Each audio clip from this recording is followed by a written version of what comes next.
Caio, já que você citou a questão da possível recessão lá nos Estados Unidos, né? A gente tem então a divulgação do FONC, da ata, ao longo desta quarta-feira. Qual que é a expectativa, né? Deve vir com um discurso mais leve aí de Jerome Powell?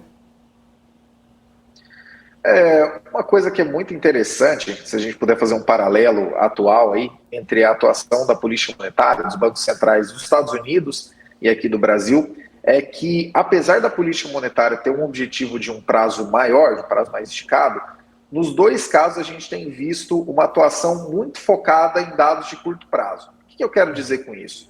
Enquanto aqui no Brasil, muito provavelmente esses dados de deflação que a gente tem observado agora, e muito provavelmente eles acontecem no mês que vem ainda, porque ainda há um intervalo para cair aí, combustíveis, mas eles estão caindo e ainda há um intervalo maior para eles caírem.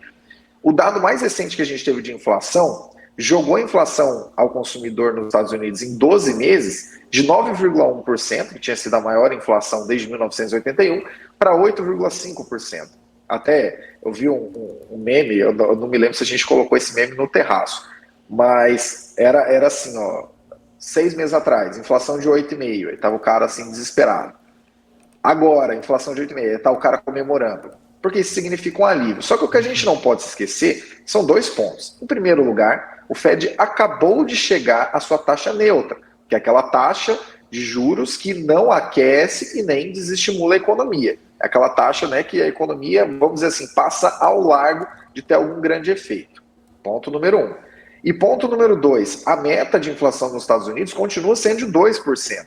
Se a gente for muito otimista, mas muito otimista mesmo, a inflação nos Estados Unidos deve terminar 2022 na casa de 5%. Se a gente for fazer uma comparação aqui com o Brasil, uma comparação bastante simplificada, é claro, porque existem muitos outros aspectos a serem considerados, se a gente for fazer uma comparação, a meta de inflação para 2022 no Brasil é de 3,25%.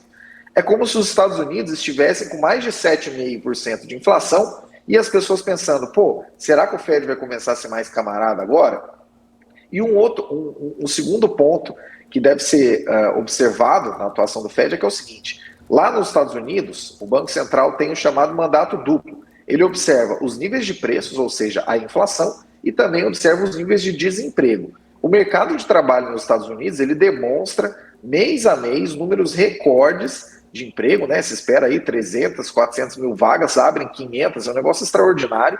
Como diria, né, já dizia o Warren Buffett, never bet against America. De fato, o mercado de trabalho lá está muito forte mesmo. É preciso verificar essa resiliência a um certo choque aí nos juros e tudo mais, mas o mercado está de fato muito forte.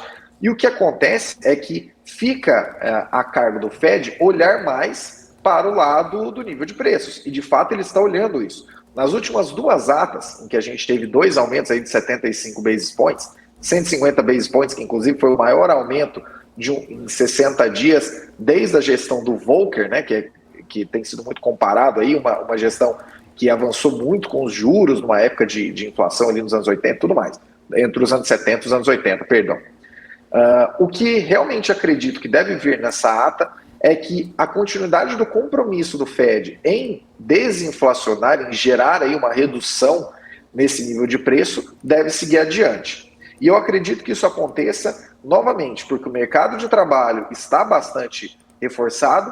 Em segundo lugar, porque apesar da inflação ter dado essa retrocedido, né? Agora, inclusive, até o Joe Biden, quando foi anunciar, ele falou zero, sei lá, 50 vezes. Ele falou assim, a inflação que a gente teve agora no mês foi zero, a inflação foi zero. Ele falou isso umas 50 vezes, é até divertido o discurso. Mas ainda está em 8,5%. Então, assim, ó, ainda é muito cedo para comemorar. Eu falei de fazer um paralelo aqui entre Brasil e Estados Unidos. Eu também acho que aqui é muito cedo para comemorar. A nível Brasil, a gente tem muitas definições a serem feitas no campo político, no campo fiscal, no campo administrativo, no campo tributário. Tem muita coisa para ser feita para a gente verificar aí uma queda. Logicamente, essa taxa não vai ficar nesse patamar, ela vai ficar menor no ano que vem, mas muito provavelmente ela ainda encerra 2023 a 2 dígitos. E nos Estados Unidos, digo mais uma vez, em uma expectativa extremamente positiva e otimista, a inflação termina o ano em 5%. Isso significa que ela está 2,5 vezes acima do esperado. E para vocês verem como o compromisso do Fed envolve uma seriedade maior em um nível de preços mais baixo. Lá nos Estados Unidos, a grande discussão que tem sido colocada na mesa por muitos especialistas ultimamente e se a gente passasse a taxa esperada de inflação, né, a meta de inflação, de 2% para 3%. Aqui no Brasil, a gente passou mais de 10 anos com a taxa de juros, com a inflação, tendo uma meta de 4,5%.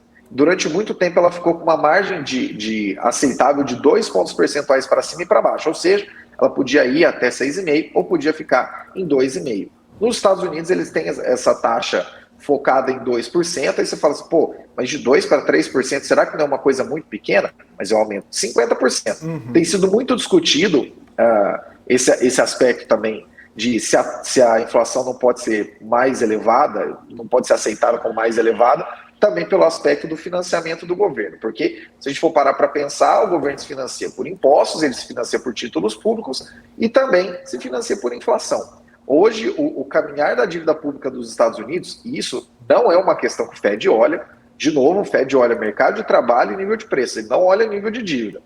Mas o nível da dívida dos Estados Unidos ele é muito elevado, então os Estados Unidos aí ficam numa missão muito complicada de continuar a elevação de juros para reduzir os níveis inflacionários que, digo mais uma vez, desaceleraram um pouco, mas ainda estão muito acima do esperado. Não tem comemoração aqui de jeito nenhum. Mas, por outro lado, a gente tem que observar que isso acaba complicando muito a situação de financiamento dos Estados Unidos, numa dívida que já tem mais de 30 trilhões de dólares, e, adicionalmente, uma coisa que a gente não pode esquecer também, é o fato de que o enxugamento do dinheiro, para além da elevação dos juros, leia-se, o balanço do Fed, ele continua muito elevado. Desde a primeira vez que a gente conversou sobre isso aqui, meses atrás, que foram anunciados, a gente vai reduzir assim assado, o nível do balanço do Fed continuou basicamente o mesmo. Continuamos aí nas proximidades de 9 trilhões de dólares. Então, os Estados Unidos têm ainda uma missão muito complicada, não tem comemoração nenhuma e muito provavelmente, além dessa ata sinalizar que o compromisso em desinflação, em redução do nível de preços lá nos Estados Unidos continua, acredito sinceramente que não dá para a gente descartar a possibilidade de termos um terceiro aumento de 75 basis points na reunião de setembro, ao contrário dos 50 basis points que têm sido previstos aí por certos analistas.